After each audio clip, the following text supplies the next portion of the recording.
Hi అండి. Welcome back to our channel RP home style cooking and vlogs. ఈరోజు Ugadi special బొబ్బట్లయితే ఎలా చేయాలో, సాఫ్ట్‌గా, స్పాంజీగా, టేస్టీగా అండ్ ఈజీగా ఎలా చేయాలో ఈ వీడియోనైతే పూర్తిగా చూడండి. ముందుగా అయితే ఒక బౌల్ తీసుకోండి. అందులోకి కప్పున్నర వరకు మైదా పిండి వేసుకోండి. ఇలా మైదా పిండి వేసుకున్న తర్వాత అందులోకి పావు టీ స్పూన్ పసుపు, కొద్దిగా సాల్ట్ వేసుకోండి. 2 టేబుల్ స్పూన్ల నెయ్యి వేసుకోండి.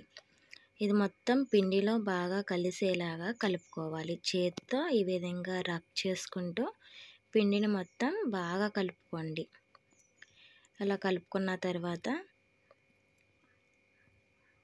ఇలా చేత్తో కొద్దిగా తీసుకుని దగ్గరికి నక్కుకోండి. అది ఒకవేళ ఉండకట్టినట్టయితే ఇంక ప్రిపేర్ చేసుకోవచ్చు. ఇప్పుడు ఈ పిండిలోకి కొంచెం కొంచెంగా నీళ్లు పోసుకుంటూ పిండిని మొత్తం బాగా కలుపుకోవాలి. అలా అని మరీ గట్టిగా కాకుండా మరీ లూజ్గా కాకుండా పిండిని మాత్రం ఈ విధంగా కలుపుకోండి. ఈ విధంగా పిండి మొత్తం కలుపుకున్న తర్వాత అందులోకి 1 స్పూన్నర నెయ్యి వేసుకోండి. ఈ నెయ్యి మొత్తం చపాతీ ఉండకి బాగా 2 వైపులా పట్టించాలి. ఇలా 2 వైపులా పట్టించిన తర్వాత మినిమం ఒక అరగంట సేపు అయినా పిండిని నానబెట్టుకోవాలి. మూత పెట్టేసుకుని నానబెట్టేసుకోండి.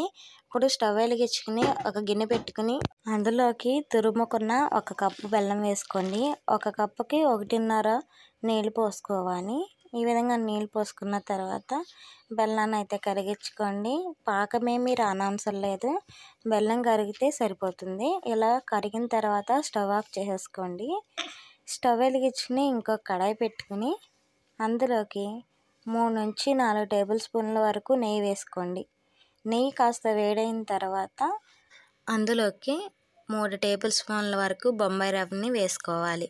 సూజీ రవ్వ అంటారు కదా, ఆ రవ్వ. అది వేసుకున్న తర్వాత ఒకసారి కలిపేసుకోండి. ఇక్కడ అరకప్పు వరకు శనగపిండి వేసుకుంటున్నాను. అరకప్పు అంటే వెయిట్ వచ్చేసి 125 గ్రామ్స్ ఉంది.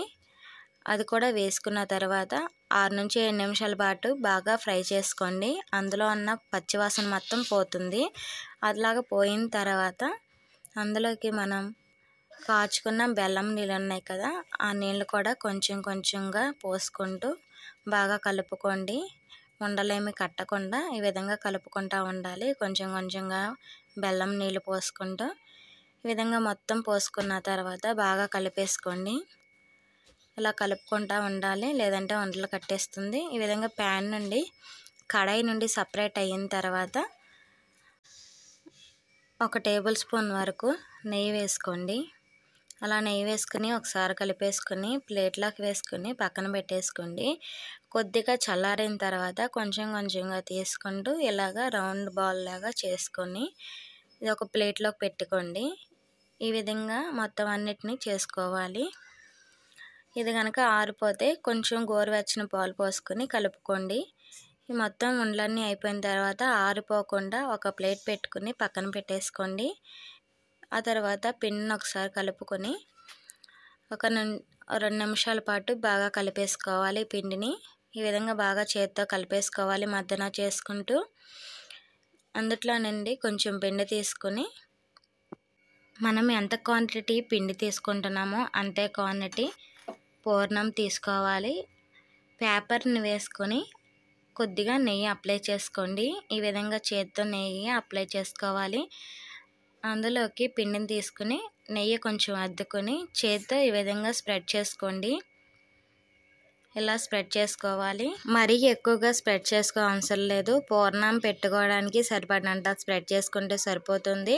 ఆ తర్వాత పూర్ణం కూడా పెట్టేసుకొని ఈ పూర్ణం బయటకు కనపడకుండా మొత్తం కవర్ చేసేసుకోండి. ఈ విధంగా కవర్ చేసుకున్న తర్వాత అందులోకి ఎక్స్ట్రా పిండి ఉంటే తీసి పక్కన పెట్టేసుకోండి. 2 చేతులతో ఈ విధంగా బాల్ టైప్లో అనుకోండి. ఆ తర్వాత పూర్ణం ఉంటుంది కదా, దాన్ని కూడా చేత్తో ఈ విధంగా నొక్కితే స్ప్రెడ్ అవుతుంది. పేపర్కి కొంచెం నెయ్యి అప్లై చేసుకుని పైన ఇంకొక పేపర్ పెట్టుకుని చపాతీ కర్రతో ఈ విధంగా నొక్కండి. చపాతీలాగా అవుతుంది. ఆ తర్వాత ఇది కవర్ని తీసేసుకొని స్టవ్ వెలిగించుకుని పెనం పెట్టుకోండి. పెనం మీదకి కొంచెంగా నెయ్యి అప్లై చేసుకోండి. నెయ్యి వేసుకున్న తర్వాత ఇది కూడా వేసుకోండి. బొబ్బట్టును కూడా వేసుకున్న తర్వాత కొద్దిగా నెయ్యి అప్లై చేసుకొని కొంచెంగా కాలిన తర్వాత వెనకమాల రెండో వైపు తిప్పుకొని కాల్చుకోవాలి. ఈ విధంగా కాలిన తర్వాత దానికి కూడా కొంచెం నెయ్యి అప్లై చేసుకొని రెండు వైపులా వేగిన తర్వాత తీసి ఒక ప్లేట్లోకి వేసుకోండి. అంతేనండి, చాలా ఈజీ అండ్ టేస్టీ అయిన బొబ్బట్లు అయితే రెడీ అయిపోతే ఉగాది స్పెషల్కి కూడా ఈ విధంగా ఒకసారి ట్రై చేయండి. చాలా ఈజీగా అండ్ చాలా రుచిగా టేస్టీగా ఉంటుంది. మీరు కూడా ఒకసారి ట్రై చేయండి. పండగని బాగా జరుపుకోండి. నా వీడియోస్ ఎవరైనా కొత్త వాళ్ళు చూస్తే ప్లీజ్ సబ్స్క్రైబ్ చేసుకొని సపోర్ట్ చేయండి. మీరు ఇచ్చే ఈ ఒక్క లైక్ వల్ల నా వీడియోస్ కొంచెం గ్రో అవుతుందని నేను అనుకుంటున్నాను. ప్లీజ్ అండి, లైక్ చేయండి, షేర్ చేయండి, సబ్స్క్రైబ్ చేయండి. Thank you for watching.